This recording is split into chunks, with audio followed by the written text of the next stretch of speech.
live stream webinar. For those that have not joined us before, we've been running this webinar since February, where a number of countries has been in lockdown and the pandemic started. As you know, our company, the Etay Group, or CyberAttack, we organize series of cyber attack events around the world. Majority is actually in Asia Pacific. And this particular event is supposed to basically take place in Kuala Lumpur live today at the Connection Convention Center. However, obviously with the movement control, we can't run this particular event in KL. And we do hope to basically meet everyone in KL, once there's basically this pandemic has died down. And we will basically run this show again live that allow you to meet number of speakers that we have prepared for you today. Okay. Now, just a bit of a housekeeping as well. My name is Jeffrey Tay. I will be moderating all the sessions today. and encourage you to ask questions, etc. So first thing first, I believe that everyone will be able to see all the sessions that we have lined up for you today from 9:10 till 1 p.m. Okay, and each of the sessions lasted about 30 minutes. It's all basically very interactive. If you do have questions to ask and something that pop up in your mind, you basically doesn't want to wait until the end, you can type your question and the ask questions button. Or you can also type it in the say something nice, okay? If you basically wanted a private, because today we will have a lot of demo as well as showcase of the latest cybersecurity technology. If you like to actually have a demo with the respective solution provider, you're welcome to basically connect with them one-to-one, okay? I see that we have almost 140 people registered today. And I just want to basically say good morning to everyone. Good morning to To Chi Kin. He's the very first to join. Good morning to Rajan Chan, James Fu, Zon Tech, Saifu, Derek. Good morning to Adrian. For everyone that basically just joined, if you can basically say good morning to me, because I don't want to just talking in front of my computer. It gets very lonely these days in Hong Kong, because I've been actually staying home and work from home since February. I'm in the office today because I think I need good internet. Good morning, Hyrule, Evans. You also basically be able to see in the screens, we do have our first speaker for today, which is Etay Maor, Chief Security Officer at IntSights Cyber Intelligence. And we also have Adam Shor, Sales Engineering Director, APJ IntSights. They're both based in two locations. Etay based in the USA, Boston, I believe, and Adam based in Singapore. They will basically also share with you their experience working with clients, especially right now in the US, that or in Singapore that in lockdown, and I believe in Kuala Lumpur, everyone also basically under this movement control, and you are required to work from home. All right, we basically have a lot of good morning today. So again, we also basically have poll. If you basically each of the poll, you can basically if you want a personal demo, you can rate it. I like to have a personal demo, and then we'll arrange the demo one-to-one for you. Okay. Now, throughout the last few days, the last couple of months, yesterday, I read some of the reports and also basically go inside to a lot of intelligence reports that basically look at pre-COVID-19, the type of attack, the frequency of the attack. Sometimes it's not even attack.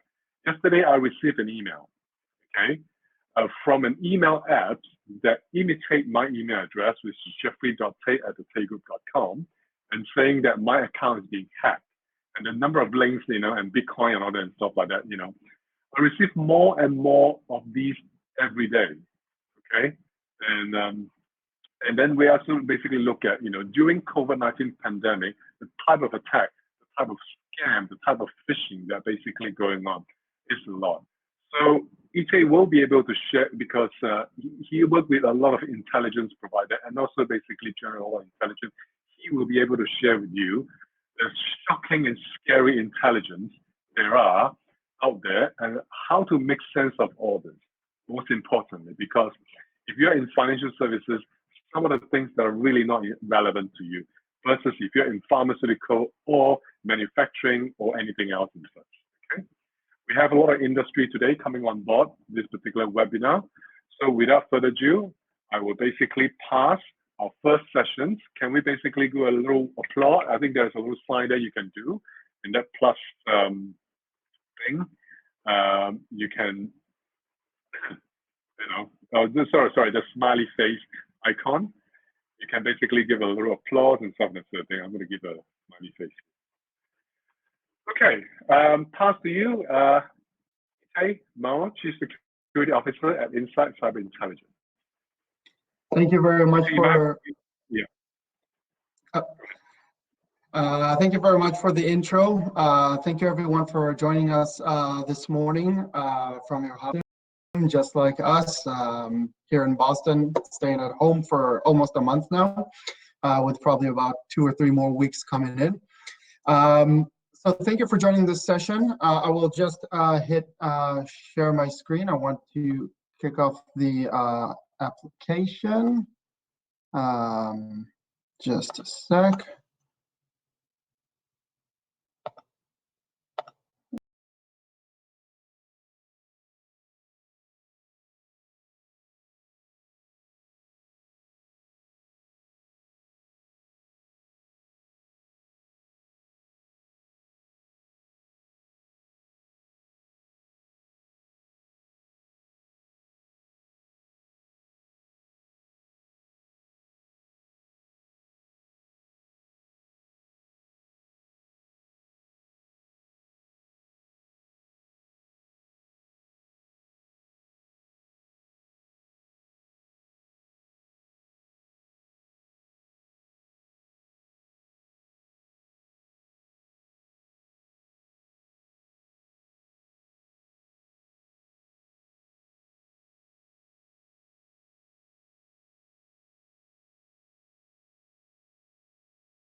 All this session will be recorded. You can always basically go back if you miss something from Etay, or you can send him a personal note.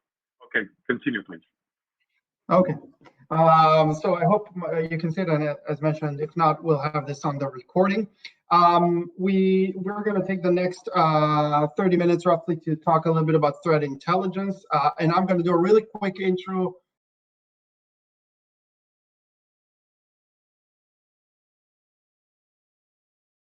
For 10 tips for working from home, because that's the situation right now for basically everybody. We're working from home, and there's some threats and some issues that I want everybody to be aware of and be able to secure themselves.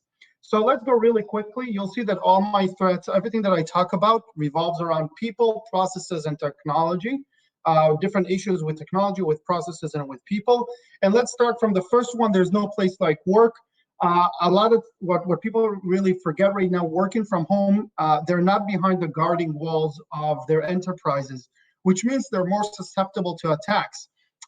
Now, there are all kinds of mistakes that I've already seen and heard people do in different companies. I've heard discussions with different companies where people say, you know what, I'm not going to use this VPN that I was given because it slows everything down, and you know what, I'll just work without a VPN, or I'm not going to use two-factor authentication. If I can get out of that and you know, do things faster, I'll do that. But that's a very basic mistake. These solutions are there to actually help us protect our systems, protect communication, encrypt data. And of course, another portion of this problem is when I hear people say, you know what, I'm just going to use my home computer for work. laptop ran out of battery or is not working properly, go to my home computer, connect to my enterprise. Now you're actually bringing in a computer into behind the company walls because you're connecting to the network. And now all of a sudden you're bringing problems that you may have on that computer, like viruses or malware, inside your company's perimeter. I'll actually talk on this when I talk about bridging networks. So that's tip number one. Use the solutions that were given to you by enterprises, and don't just throw them to the side. Number two, be social, but be careful. There are a lot of examples of social engineering attacks. This by itself, I can talk for about an hour now. This is a classic example, the Robin Sage example. Some of you may be familiar with it. This profile was set up on LinkedIn. Robin Sage, she's a cyber threats analyst who works at the Naval Network Warfare Command. She's 25 years old, MIT grad with 10 years of cybersecurity experience. And this profile is completely fake. It was set up by a security researcher who wanted to see who would connect with such a profile. And unfortunately, he got over 300 connections, this fake profile. Now, he actually gave a lot of hints that this profile is fake. The Naval Network Warfare Command doesn't exist. There's no such thing. So if you're from military or intelligence, that should be a red flag. She's 25 years old with 10 years of experience. Maybe, maybe not. Robin Sage is the name of a special forces exercise that the US military does every year. So if you're from the military, the name Robin Sage should sound familiar. And the picture is actually a picture of an adult actress. So I actually tried to give a lot of hints that this is fake. Unfortunately, a lot of people still connected. Now, this was an experiment. This actually is a persona that was created by a nation-state actor. In this case, it was Iran, who created a fake profile online and connected to different people in the Middle East in oil-related industry facilities. And successfully, from a LinkedIn connection, after starting to communicate with their victims, they sent a file to their victim, a PDF, and if they opened it, they got infected with a rat, a remote access tool. So it can move from theoretical to practical very fast. Here are some examples from my personal LinkedIn. So here's somebody on LinkedIn who tried to connect with me, v_vina.b.vina. Really sounds like a bot-generated name to me. And of course, the profile looks very bad, looks very fake. Only 12 connections, nothing in the profile. Obviously, something that I wouldn't want to connect with. And it's very easy to identify this. In this case, all I had to do was look at the picture and do a reverse image search, the Google Chrome reverse image search. And I found out that the picture came from this profile, from this article, and turns out that she's a pretty well-known American actress. So obviously, this is a bad example. On the other hand, here's another example of somebody who tried to connect with me, a recruiter. It's always these recruiters and headhunters. And Sarah O'Donnell, picture looks okay. She even has 500 connections, a full summary of her background. You can see she's a recruiter. She establishes recruiting requirements by studying organizations. She builds applicant sources by researching. So it looks legit, right? Well, I decided to look a little bit deeper, and turns out that the picture is from one of those stock images. So right there is a big problem. Why would somebody use a stock image for their profile? So I'm suspicious at this point. Next, I looked up on monster.com. That's the recruitment website. What does a recruiter do? And you'll notice in the recruiting job description, it says they establish recruiting requirements by studying organizations. They build applicant sources by researching. So basically, this persona on LinkedIn copied the profile from the monster.com description for what a recruiter does. Tip 3, don't build a bridge. I talked about that before, so I'll do this one really quickly. Bridging network is a huge security issue. When you bring in a laptop to work and connect to different networks, you can do the same from home. If you connect your home computer to your network, you're actually bridging, theoretically, your home network and your computer to the company. And when you bridge networks, you might be bringing in something from your network into the company's network. So bridging networks is always a bad idea, especially when you have PII and intellectual property. It just becomes a big problem. So don't bridge networks. On the other hand, something that I find that people tend to forget when talking about bridging networks is doing logical bridging. What do I mean by that? Taking, for example, a USB from your home computer and plugging it into your to your company's computer. Using emails and passwords from work for personal business. I've seen this so many times.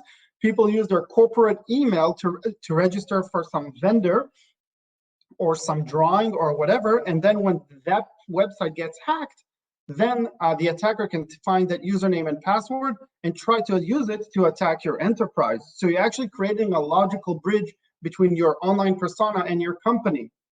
And I have to remind people here, I know it's a hard pill to swallow, but the truth is we love to talk technology.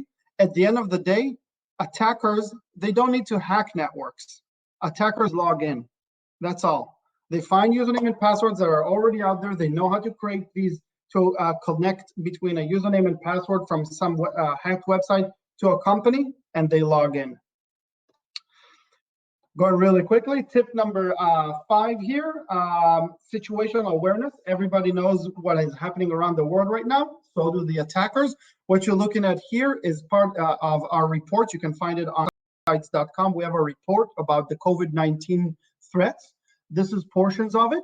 You can see here discussions from underground forums talking about, okay, hey, this whole situation is happening. How can I take advantage of it? And they're suggesting all kinds of templates for phishing and for email scams. And so the attackers are familiar with what is happening right now, and they're trying to take advantage of it. You can see it in this example from the Russian forum, one of the Russian forums, where they were selling a map of, this is obviously when things started, when there were only 75,000 people infected worldwide. But they were selling these fake apps that if you download them to your system, they will actually infect you with a piece of malware. So they framed it around the corona situation. This is also part of the report. What you're looking at here is the number of domains registered with the words corona or COVID in them. There are 190 domains registered in all of 2019. In March 2020, this was actually not at the end of March, in March 2020 alone, there were over 70,000 domains registered with those names. Many of them legit, but many of them are also turned out to be a phishing website. And this is part of our interface, our threat intelligence platform, which Adam will show us a little bit later. But many of them also turned into a phishing attacks, active phishing attacks that's trying to collect information about people. Changes. What you're looking at here is an additional part of the report, and also this is directly from our threat intelligence platform. We did a research and we want to see, are criminals talking about WebEx, Zoom, and different collaboration tools? So we looked into vulnerabilities into these systems and queried our own system to say, okay, show me how many discussions are around these old vulnerabilities for Zoom and WebEx and other collaboration tools. And you can see it's flat and zero up until December. All of a sudden in December, it starts spiking. Why? Because criminals understand that everybody's working from home, everybody needs these collaboration tools, and so they started discussing how can they take advantage of known vulnerabilities and then how to deploy these exploits. So you can actually even look through our system and say, okay, show me a certain CVE. Is it being discussed? If so, or do they know how to take advantage of this vulnerability and turn it into a full-blown exploit? And of course, by the way, wrote a blog about this just last week about the different vulnerabilities and the fact that right now we even see cybercriminals selling Zoom credentials online. So you can go into these underground forums and they'll sell you Zoom credentials. Be smarter than your smart device.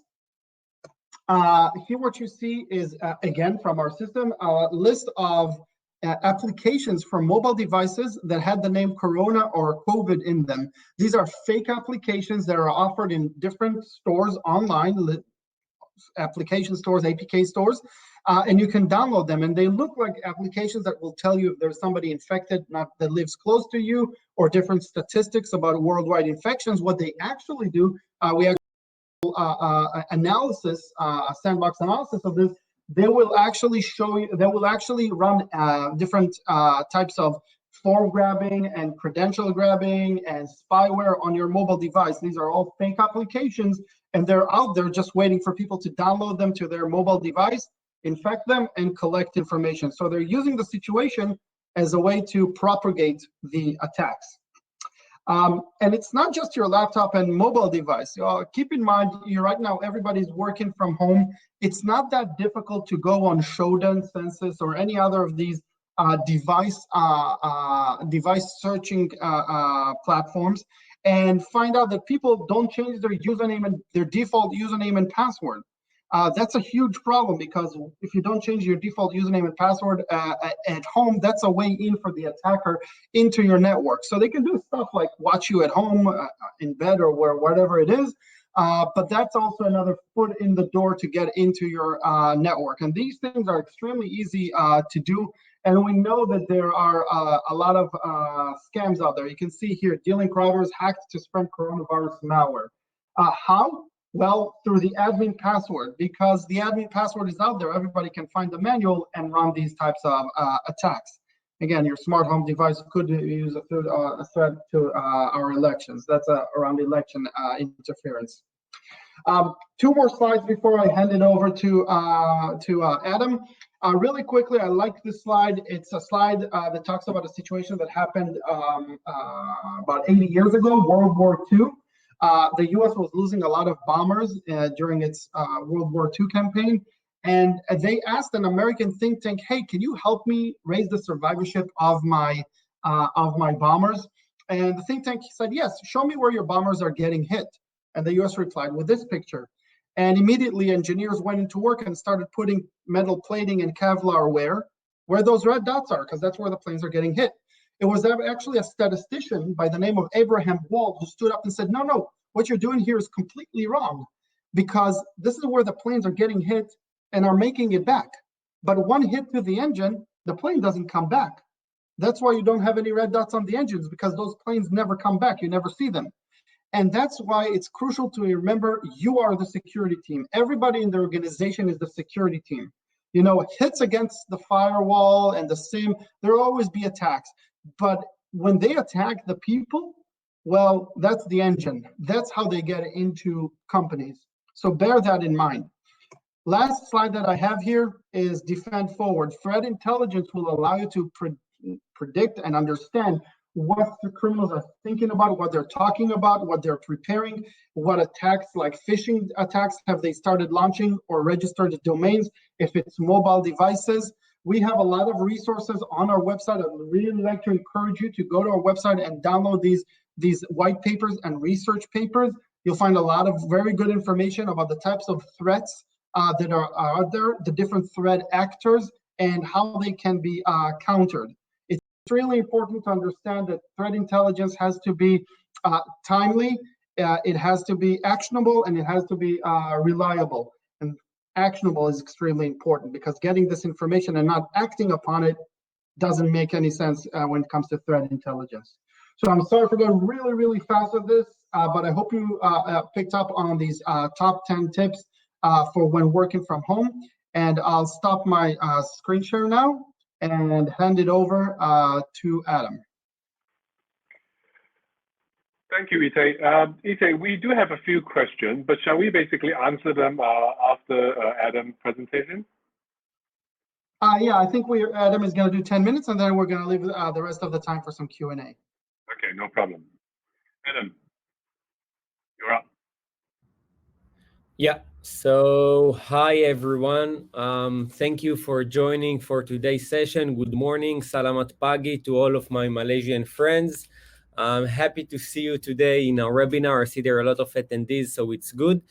Thank you, Etay, for the great session. I think the 10 tips you just shared are very insightful and very important, since today the world, well, not today, 3 months ago, the world have changed, and I don't think it's going to be back the same it was before the coronavirus. Now, I want to share with you today, Etay actually spoke on a lot of different things and a lot of information that is important, but it's also very important to understand how do you digest the information, how do you tailor it to your organization, and basically how you make it actionable, because at the end of the day, like Etay mentioned, intelligence have to be actionable. If it is not actionable, it's just another news feed. So I will share my screen and I will walk you through some different, just a second.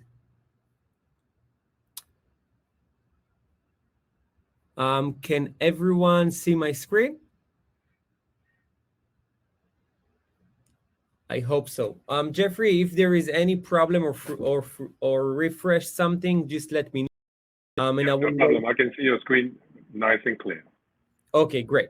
So I have only 10 minutes, but I would really like to show you how you can leverage a tool to get those information and those threats and tailored into your needs and understand how you can push all this information in a very insightful and helpful way into your devices and make it as a part of your total orchestration systems within the company. So as you can see here in the IntSights tool, we have few modules, and I will talk about them briefly in a second. But the first one is basically the threat command, the way that you can get the intelligence based on your company assets. And I will give you an example that are very related to our situation today. So what I did, I just key in some very simple keywords. As company name, I key in domain, COVID, COVID-19, and some of the other domains that look very similar to what we know today as the coronavirus and COVID-19. Another assets that I key into my system is one of the Zoom versions for Windows to understand what kind of information the system can scan and provide it to me. So first of all, I will go to the dashboard itself. Under the threat command, you can see we have two main segments. Those two main segments have different alert types. So basically under the clear web and the dark web, we have 6 different alert types that represent different scenarios. Now, the first one, I think it's the most classic one and everyone can relate to, is the phishing and register suspicious domain. Now, after 5 minutes of scanning, since I entered the COVID-19 or coronavirus domain, I got more than 2,000 results. Now, I went through those results and some of them actually caught my eye. In particular, there are one that's called coronavirus.info. Now you can see how many domains with coronavirus.info have been read, more than 10 in the past 1 or 2 months. The one that actually caught my eye is that one, the coronavirus.info. Now, first of all, we are providing an holistic view about what is this domain, when he was registered. So you can see that the source date, he was registered in January 18. He was last update on March 30. So it could also give you the perspective that this domain is keep getting updates with MX record, with A record.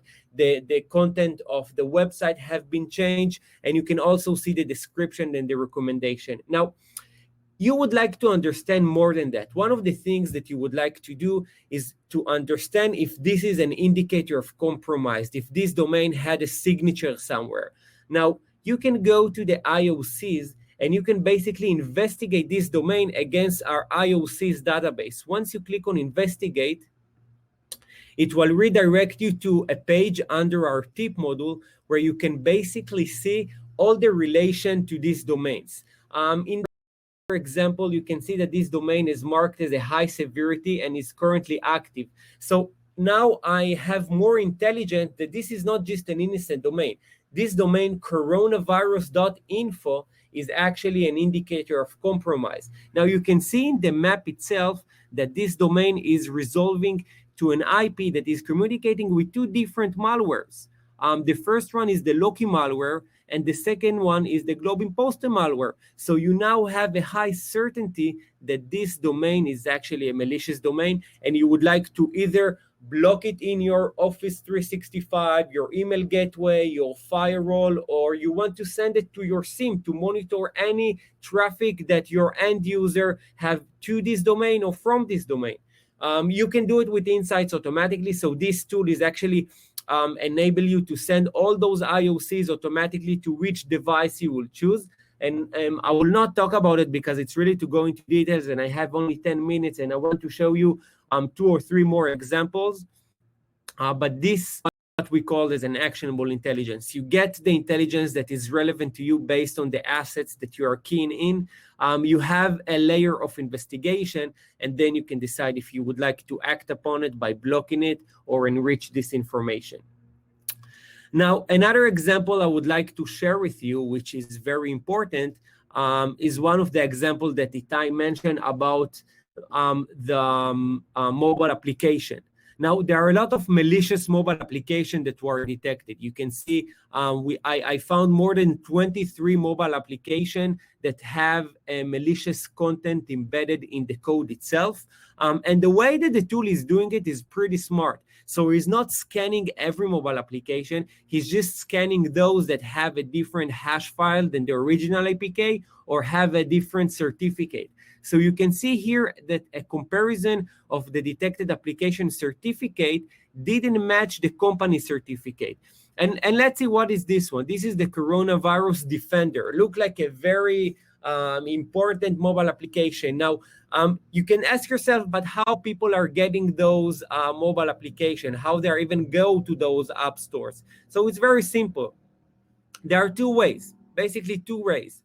Either the phone that they are using have been manufactured in China and have those third-party mobile apps installed, embedded into those mobile phones, just because in China they cannot access Google Play, so they have to use alternative like other Play stores, or they got a phishing campaign. So they got a link, they got an SMS that told them, listen, you have to download the Coronavirus Defender. It will alert you on the contact tracing. It will alert you if you have been close to any infected person.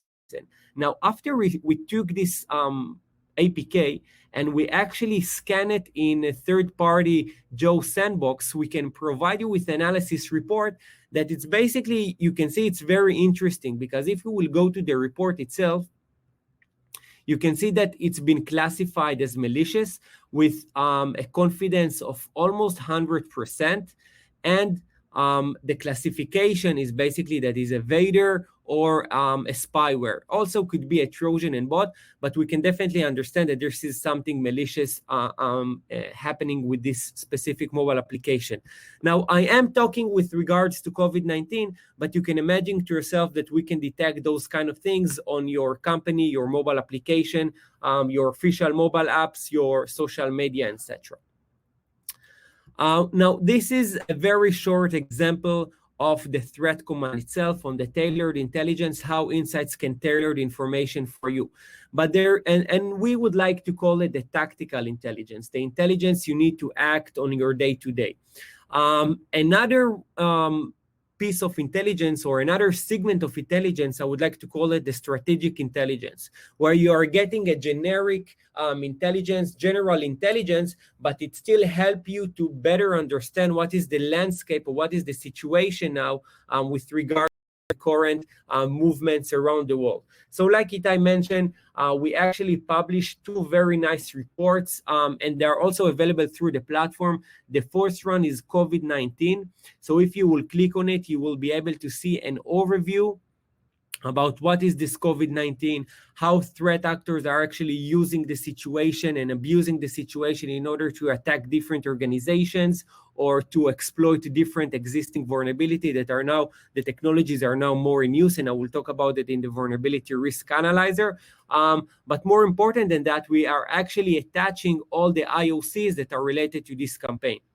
The most recent one was the Zoom campaign of 2020, and I have a bunch of customer requesting me for information, and some customer haven't used the platform yet, but they are going to use it in the future, some existing customer. And what we did here was a major help for them, because we released a research very, very soon. I think we were the first intelligence company that released this comprehensive research about Zoom campaigns.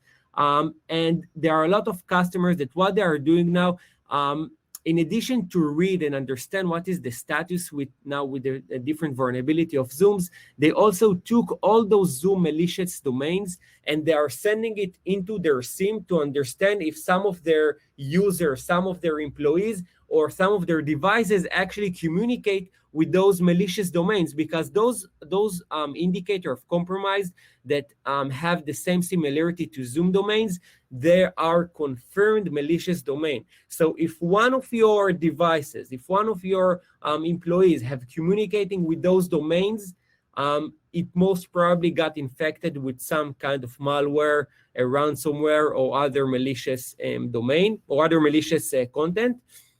So this way, we help a lot of organizations to basically be more proactive. So once those vulnerabilities and once those malicious domains actually took place, it was a very easy for them to just, download the CVE of those malicious domains, push it to the firewall, push it to the SIEM in order to do correlation and matching. Now, this is for the strategic intelligence, and I think I have 2 minutes left. Another model that I would really like to present to you is the Risk Vulnerability Analyzer, which, like Etay mentioned, vulnerabilities are not static.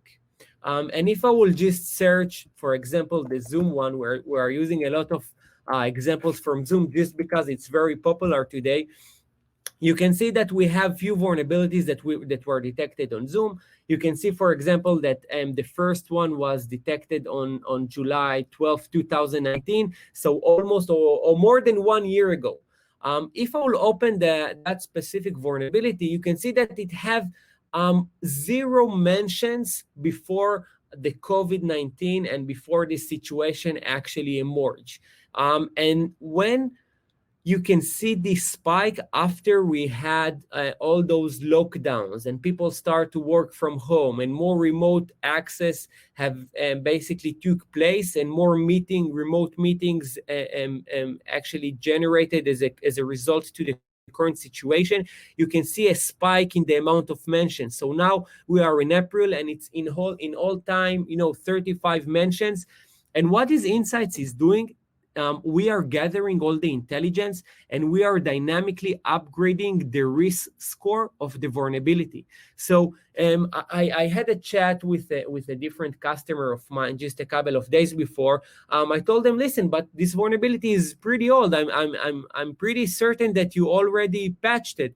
And he told me, listen, I have more than 10,000 endpoints. I have no idea if all my employees and all my endpoints actually patch this vulnerability. And when you give me this visibility that this specific version have a vulnerability from 2019, and now there is a peak of all time in dimensions, and if you will go to the intelligence, you can see it has been spoken in the social media, in the paste sites, in the hacking forum. And if there will be any exploit available, we can actually provide you with the information from different exploits like ExploitDB, GitHub, etc., even POC codes. So we will upgrade the result dynamically, and we can provide you this kind of information that will help you to understand what are the vulnerabilities you need to prioritize, what is essential for this time, because it's not a static thing. It's not a circle that you can take and do the same actions every time. You need to be dynamic and you need to be diversified. And if you will not do those things, you will be less proactive than you can. Now, those are few examples. How can you utilize the platform? Like I mentioned, integration, it's something that is essential, because at the end of the day, if you don't have a way to take all the intelligence and to push it into your current devices and to make it as a one orchestration system, it will just cut your proactiveness level. So that was my two cents for you guys. I hope it was helpful. If you are interested to have like a free demo or free assessment to your company to understand how these kind of tools can help you, I will be more than happy to have a one-on-one chat with you for 30 minutes and share with you some of my thoughts. I help a lot of organizations recently to build a threat intelligence program, just because threat intelligence provide you all the intelligence you need outside of your internal wire. And today, everyone is working outside of the internal wire. So thank you very much for that. I will stop sharing my screen, and I think we have a few minutes for questions. Thank you, Adam. Thank you, Etay. If you can come back on board on your screen or unmute your mic, that'd be great. So we have a few questions here. Let's just basically go to the endpoint questions because Adam, you were just saying that number of most of the large organizations, they do have more than 500 to 1,000, maybe a few thousand endpoints. And you're right, and sometimes they don't know which one has been patched or not. So how do you ensure? The question is, how do you ensure security on unmanaged endpoint connecting to corporate network? So basically, want to take that? Yeah, so one, and I didn't present it, but we have a bi-directional integration with vulnerability management tools. So for example, Qualys, Rapid7, Tenable, and we can, first of all, take and collect all the vulnerabilities that were scanned in the environment itself, but then we can have a bi-directional integration. We can push the intelligence and the prioritization, and then we can make sure that basically those vulnerabilities have been patched. At least the most high severity one, which we have marked with the high scoring and prioritization. But the answer for that question is a bi-directional integration with the vulnerability management tool that the organization is using. Okay.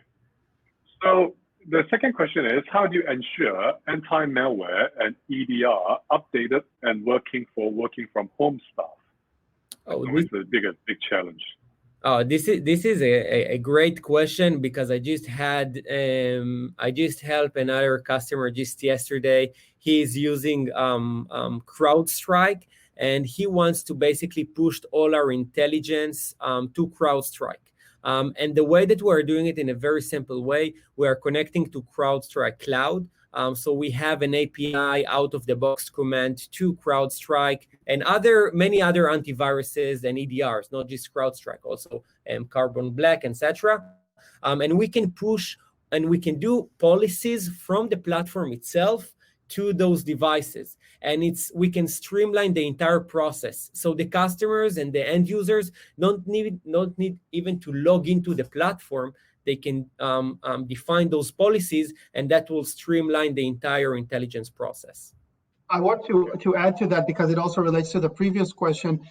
We also help protect the organizations with integrations to Active Directory, for example. So even if the endpoint is not properly protected and is not properly managed, if employees lose their emails and passwords to a phishing attack or malware, and we find that being sold on the dark web, we actually take that information and make sure that if that username and password is really in the Active Directory, we validate that the password is real, and we can stop future accesses of this username and password, force them to change their password and validate. So even if the endpoint is not properly protected and somebody made a mistake and fell for a phishing attack, we can still, using integrations, we can still solve this problem for the organization.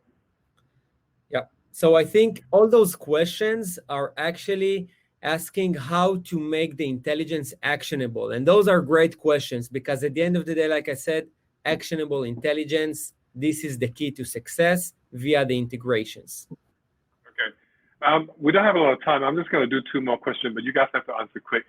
You have the threat intelligence to identify the trend of threat, okay? How the tool helps the company to identify, detect, contain, and respond accordingly? Sorry, can you repeat the last sentence? Okay, I think the question is that, let's just say they do have threat intelligence to identify the type of threat. How do they adopt tools, I assume endpoint or some sort of antivirus, help the company to identify what type of threat it is, and detect what type of threat, and contain and respond accordingly? That is always basically a challenge because you have to respond very, very quickly with the type of threat that's coming your way, already came. So. Right, and I mean, if I understood the question correctly, when you ingest threat intelligence, and that's why I ended with the three things, it has to be reliable, it has to be timely, and it has to be actionable, and that's exactly what we're talking about here. Once you collect this type of information, the type of information that we collect, integrate to different endpoint solutions. I mean, we push information to these endpoints through these integrations to make sure that the systems are immediately protected, not just from endpoints, by the way, also to firewalls, to email gateways, whatever security solutions are in your security stack in order to make sure that what we see in the threat landscape is immediately protected. Right. I'm going to echo on that thing as well, because I think the last 3 weeks when we do all of the things, intelligence is very important. Like I say, they need to analyze, they need to understand how to analyze intelligence that work for them. And sometimes, there is a lot of intelligence out there. That's why working with a company like yours, you'll be able to identify, okay, this intelligence or this threat is actually will harm our company. And you need to basically work with your endpoint solutions guy or your IT team to basically see how you can actually detect very quickly. And it's usually a time of 60 minutes that if you don't do something about it, you could basically get into a lot of trouble. Last question here. I was saying, Etay, you were saying that not to have BYOD to business. What about VDI with BYOD? What do you mean by VDI, BYOD? Yeah, I'm not so sure I understand that question correctly. You were saying that try not to have BYOD, bringing BYOD into the business because that's create a lot of issues. Then he was saying that what about VDI with BYOD? I'm not sure what that exactly means. What I was saying with BYOD is I know it's in some cases you can't. I mean, companies say you have to bring in your own device. What I meant is even in those cases with BYOD, there are some mandates that have to happen on these devices. You have MDM on mobile devices. You have different solutions that company would still want you to deploy on your endpoint to make sure that they are properly secure. What I'm a little bit not afraid, but you need to be conscious of is the shadow IT. It's those devices that IT and security have no idea about that you're now connecting, and those may be an issue because if there's no understanding of the organization of what type of software is getting in, what type of hardware is trying to connect, then it's going to be really problematic trying to protect both the organization and the endpoint. Okay. We are running out of time, so we are basically going to go to the next sessions. 1 second. So we're going to go to the next session. Thank you so much, Etay. Thank you, Adams. For those who basically have more questions, and if you do basically like a demo or see what basically IntSights able to do for you, etc., and other things, please do drop them an email. Adam, can you basically share your email here so that they can actually see? Yeah, definitely. I will just type my email.